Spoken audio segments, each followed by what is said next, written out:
Perkenalkan, nama saya Lea Yuliatin, mahasiswi Universitas Muhammadiyah Cirebon, kelas Manajemen Pemasaran semester 5.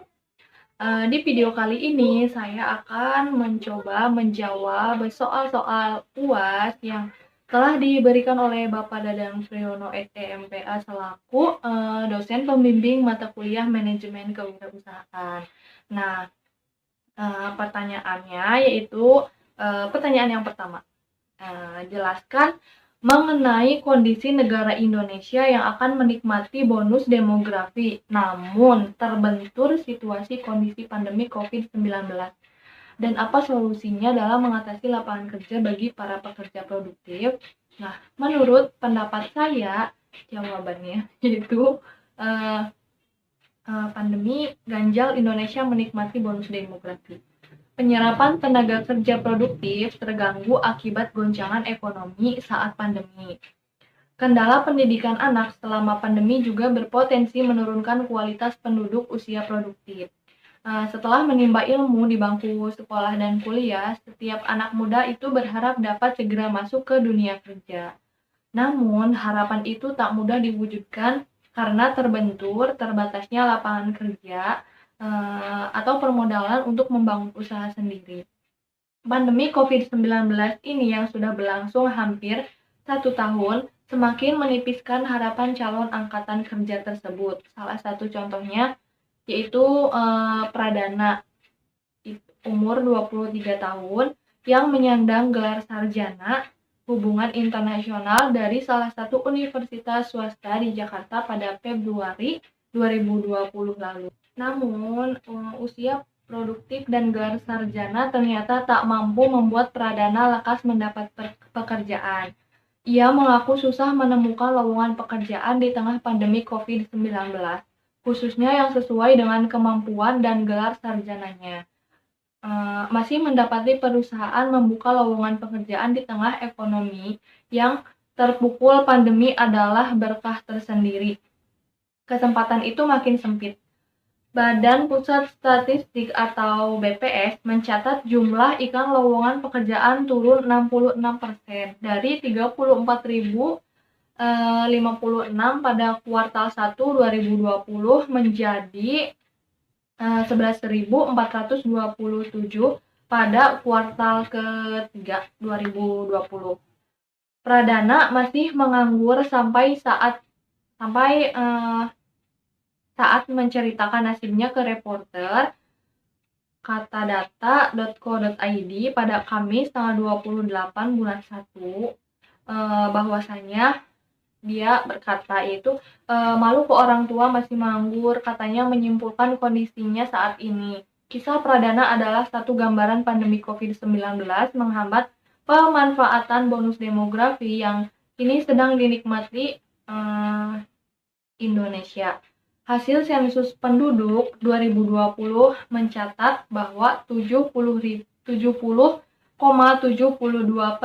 dari 270,2 juta penduduk negeri ini berada dalam usia produktif 15 sampai 64 tahun.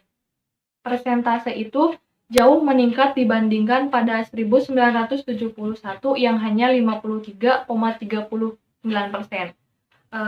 Pada Agustus 2020, jumlah angkatan kerja itu naik menjadi 1,74% secara tahunan atau year on year. Namun, sekali lagi, kondisi ekonomi yang sulit selama pandemi membuat seluruhnya tak dapat terserap. Sebaliknya, pengangguran justru meningkat. BPS mencatat angka pengangguran meningkat 37,61% dan menurunkan jumlah penduduk yang bekerja sebesar 0,24% dari tahun ke tahun. Penduduk usia muda pun menjadi yang paling terdampak, rasionya 28,2% dari total pengangguran berusia 20,24 tahun, 16,6% atau 15-19 tahun. Dan 16,2% itu antara 25-29 tahun. Peningkatan pengangguran lantaran banyak perusahaan di dalam negeri mengurangi pegawai selama pandemi. Hasil survei BPS berjudul Dampak COVID-19 terhadap pelaku usaha Jilid 2 menunjukkan sebanyak 11,63% perusahaan melakukan jumlah karyawan yang bekerja. Seperti contohnya Farah, yaitu salah satu yang kehilangan pekerjaan di tengah pandemi.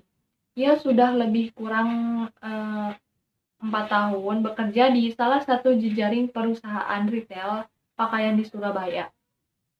Namun, pembatasan sosial berskala besar yang berlaku di kota itu pada pertengahan tahun lalu membuat omset tempatnya bekerja berkurang. Ganjalan lain terhadap pemanfaatan bonus demografi adalah pandemi membuat kualitas angkatan kerja terancam menurun.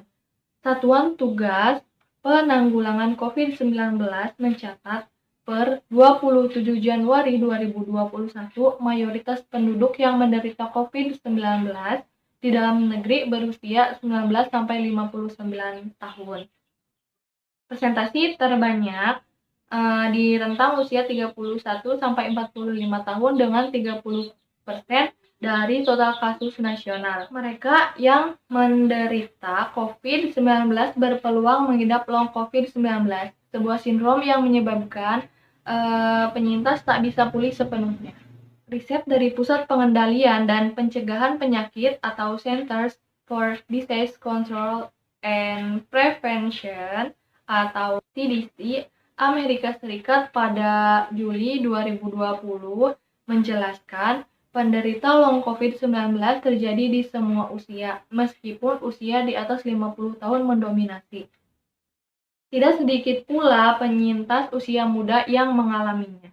Riset tersebut menemukan 26% responden berusia 18-34 tahun dan 32% itu berusia 30-49 tahun mengalami long COVID-19.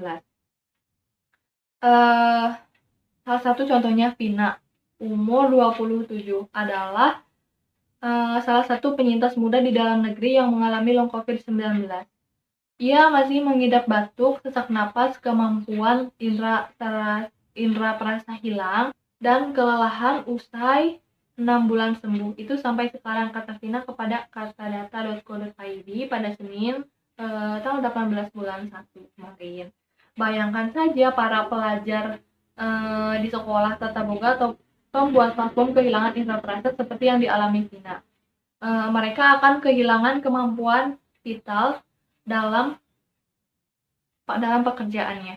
Masa depan dengan pekerjaan impian berpeluang lenyap dari mereka. Sebaliknya, paling buruk bisa tetap mengganggu di usia produktifnya.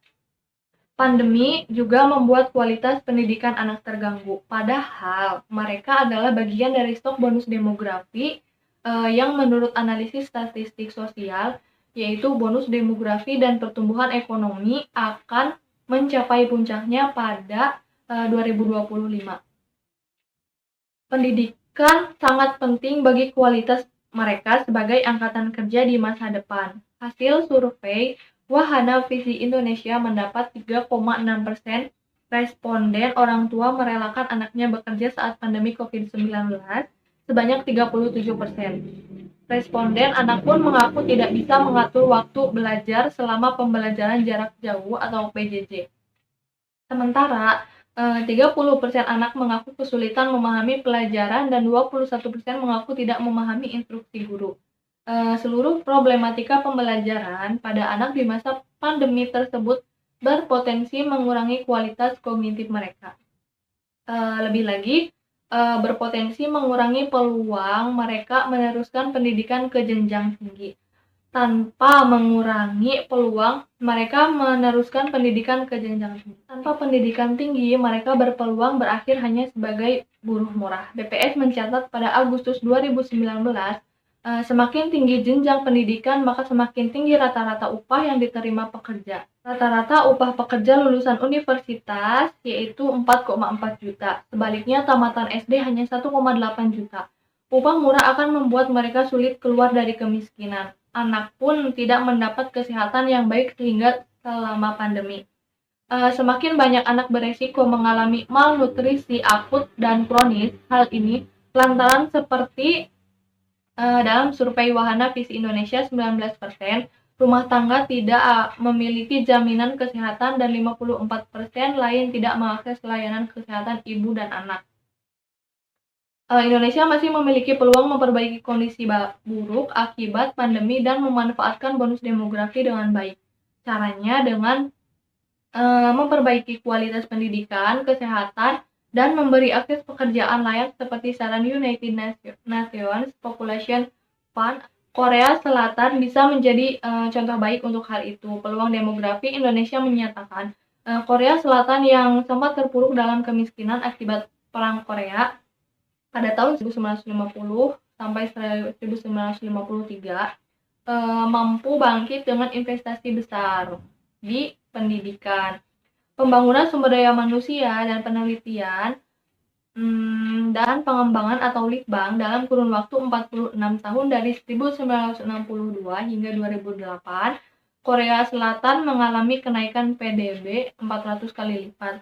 Korean Wave menjadi salah satu contoh nyata dalam pengembangan industri yang dibangun oleh usia produktif yang kreatif. Selain Korea Selatan, mengutip Republika Tiongkok berhasil mengarahkan industri rumahan untuk memproduksi komponen peralatan elektronika sehingga pengangguran menurun. Bila Indonesia tak berusaha semaksimal mungkin mengelola bonus demografi, maka permasalahan serius seperti tingkat pengangguran yang tinggi, ekonomi melambat, naiknya tingkat kemiskinan, dan tingginya tingkat kriminalitas bisa terjadi. Hal ini sebagaimana termaktub dalam jurnal berjudul Mengoptimalkan Bonus Demografi untuk Mengurangi Tingkat Kemiskinan di Indonesia. Nah, itulah penjelasan singkat dari saya. Kurang lebihnya mohon maaf. Wassalamualaikum warahmatullahi wabarakatuh. See you.